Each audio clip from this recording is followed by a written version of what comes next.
I got to be honest with you, okay? I love that the CEOs are afraid right now. You should be. By and large, you're all a bunch of selfish, greedy pieces of shit, and a lot of you are mass murderers. You just don't pull the trigger. These comments from comedian Bill Burr back in December outraged Daily Wire host Ben Shapiro, so much so that he accused Burr of going woke in a full-on written critique of the comedian. Now, Bill Burr has responded to Shapiro, and it is absolutely brutal. But first, Cenk, what do you think of Burr's original comments? We talked about him a couple weeks ago, and now he's back. Yeah, so I don't know that we debated it, but I just look. I know he's a comic. Don't do the reference to violence. And he said another part of that ran, let's put him down. Don't put him down. Don't do that. Okay. Now, having said that, he's a comic, and we don't cancel people. And the thing that he's kidding around about is super serious, right? And that's why it's resonating with people, and that's why people love Bill Burr, because yeah, they are killing us. And in a minute, we'll explain how they're killing us and how it doesn't have anything to do with woke issues. So Shapiro's corporate defense and attack against Bill Burr is hilarious. So let's do that. Yeah, so let's give some context first for how this feud started. Back in December, on an episode of his Monday morning podcast, Burr talked about news organizations and other CEOs' response to UnitedHealth CEO Brian Thompson's murder.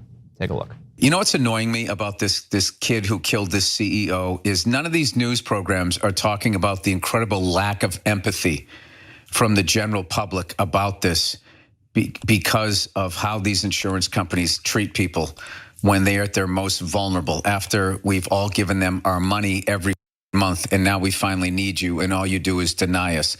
And then these and all of these things are taking the pictures of their CEOs off their websites. You know, I got to be honest with you, okay?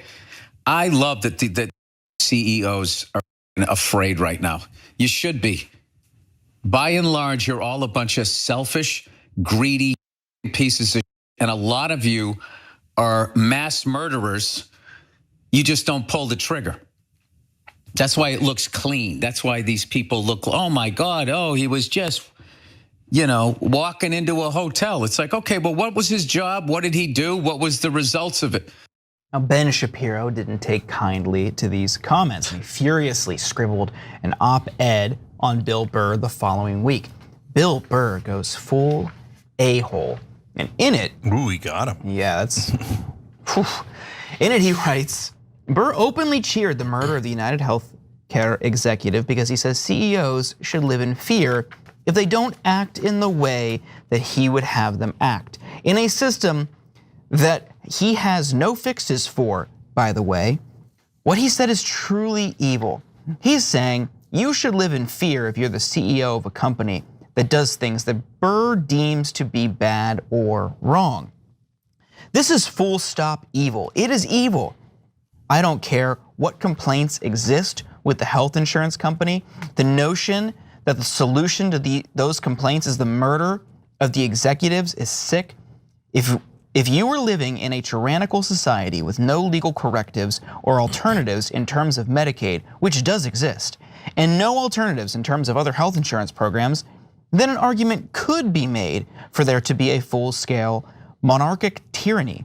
Now, to be clear, Burr does not support Thompson's killing, and explained in another podcast that was uploaded before the Monday morning podcast.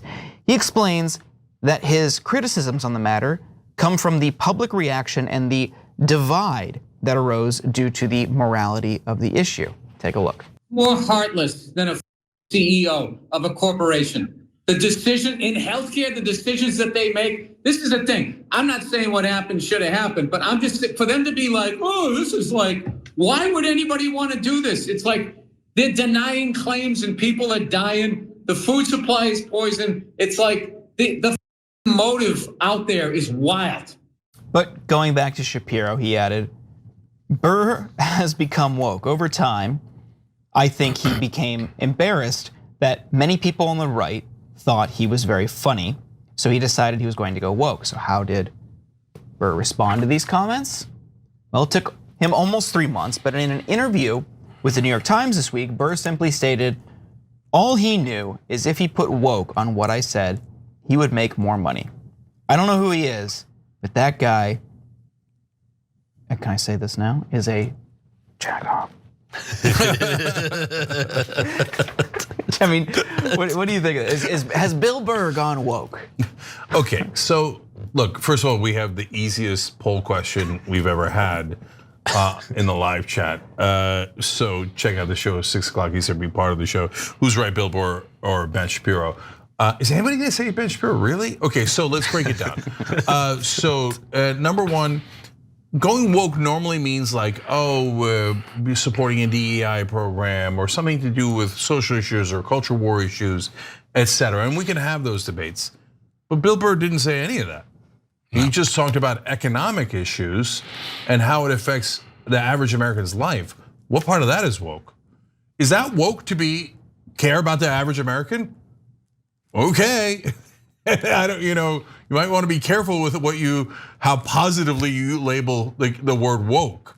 So and so Bill Burr's shot back at Ben Shapiro is exactly right. Whenever they want to criticize anything or protect something like their beloved corporations, they go, you're woke. It doesn't even have to make sense. In the beginning, it had something to do with race or something or gender. Now they're just like, how dare you criticize a corporation? You're evil.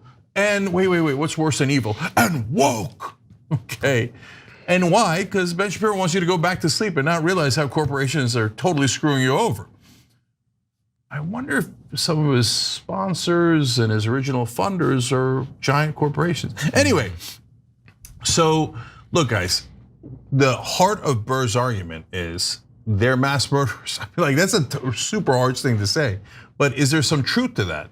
Well, in the health insurance industry, there's a couple of different studies, and they say that between 45,000 to 68,000 Americans die every single year because they don't have health insurance. Now, in every other developed nation, they have universal health care. So that number is 0. Literally no one dies because they don't have health insurance. In our country, we're willing to sacrifice a football stadium full of American citizens for the profits of privatized health insurance companies. They're not doctors, they're not delivering the health care to you guys, they're just a gross middleman. They don't exist in other countries. You can layer on private health insurance on top. You want more coverage, you want to be safer, no problem. No problem. Most countries have that system, right? We could have that system. But right now, we don't have that option. We only have privatized healthcare as our option. And how do they make money? By charging you as much as possible, that's their revenue, and by delivering as little healthcare as possible, because that's their costs. So they maximize profit. They maximize profit at your expense. It's not like they don't have spreadsheets indicating how many people are going to die because of the decisions that they make. They do. So they literally make calculations. Oh, how many people are going to die? Only 32,000 people are going to die this year because we wanted to make more profit. So, okay, calling them mass murderers is uncomfortable. What should we call them? But if you're saying anyone who criticizes them is evil or woke, well, you're telling on yourself. You're just trying to protect corporate power, and it's gross.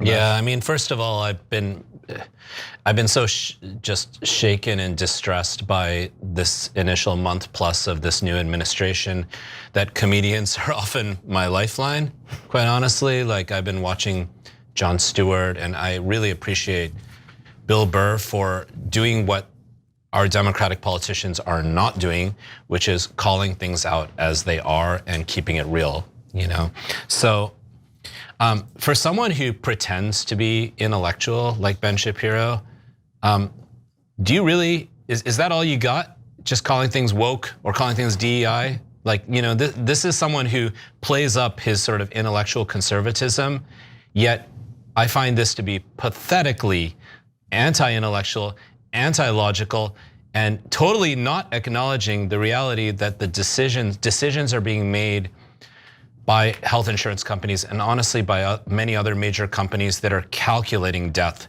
into their predictions, into their models. This includes, by the way, technology companies like Palantir, which we discussed earlier, which actually literally predict what's worth the investment in terms of deaths. Because in many cases, certain deaths don't matter because those people don't matter. So this is just mainly what I want to say, from woke to DEI to all of this. They're insulting your intelligence. They're insulting your intelligence. Don't listen to any of that crap, and understand why people feel like the system is rigged against them and that their lives actually don't matter. Yeah. So, Bill Burr has a history of being offensive, right? Yeah. That's his comedy is often deliberately offensive. And what I found funny about all of this is Ben Shapiro never had an issue with Bill Burr when his comedy specials were extremely blue. He's going after Michelle Obama. He's calling white women the C word. He's making fun of male feminists. Like, that's just who Bill Burr and his comedy, that's who he is, and that's how his comedy has been for years. So much so that I just went back and looked at Ben Shapiro's tweets when some of those specials came out. And wouldn't you know, in September 2019, when Bill Burr's one of his more offensive specials came out, Shapiro was celebrating it, saying, Bill Burr's new special is shocking and audacious. The woke scolds will be out in force on this one. Wow. And it wasn't until Bill Burr started talking about CEOs and corporate power that Ben Shapiro started to clutch his pearls. So it shows you not just who Ben Shapiro's where those priorities are, but also how serious he is about some of these claims around free speech, people scolding comedians, limiting what people can say because it's offensive.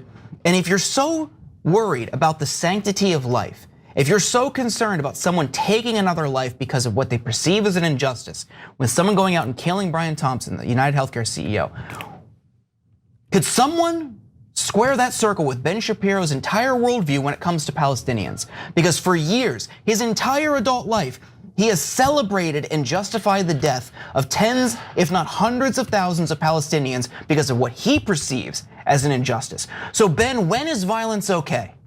And look at the actions taken by the Trump administration that are directly resulting in the deaths of people in Sudan right now as we speak. Yeah. Like it's happening right now. Congolese peoples as well, but they don't matter for particular reasons, right? Yeah, so actually I want to connect those two things to something that Ben wrote in his op-ed. He said, and they don't propose any fix. Well, that's just not true, but we do propose a fix. Get money out of politics.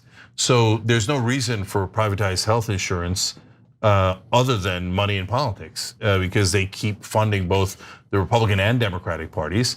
Now, that's not the only thing that kills people. How about not negotiating drug prices at Medicare? That's anti-capitalism, anti-free markets. It's literally unheard of where you're not allowed to negotiate a price of a product. The industry sets it. And by the way, a lot of those drugs are things that determine whether you live or die. And they set a price, and if you can't pay, you die. And our politicians are so corrupt because why? Because of money in politics that both Democratic presidents and Republican presidents have said, terrific, charge us anything you like as long as you give me campaign contributions. And then finally, to the point that you guys are making, why are we slaughtering the Palestinians and paying the Israelis to do it? Because of October 7th of, what year was it?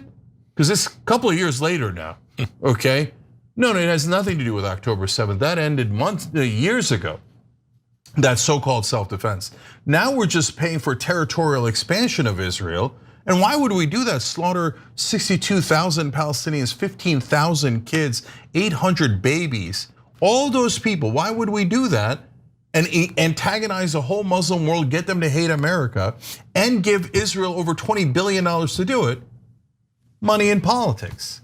But Ben Shapiro doesn't want you to see the money in politics because it helps the two things he loves most in the world, Israel and corporations. Thanks for watching the Young Turks, really appreciate it. Another way to show support is through YouTube memberships. You'll get to interact with us more. There's live chat emojis, badges. You've got emojis of me, Anna, John, JR. So those are super fun. But you also get playback of our exclusive member-only shows and specials right after they air. So all of that, all you gotta do is click that join button right underneath the video. Thank you. Every time you ring the bell below, an angel gets his wings. totally not true. But it does keep you updated on our live shows.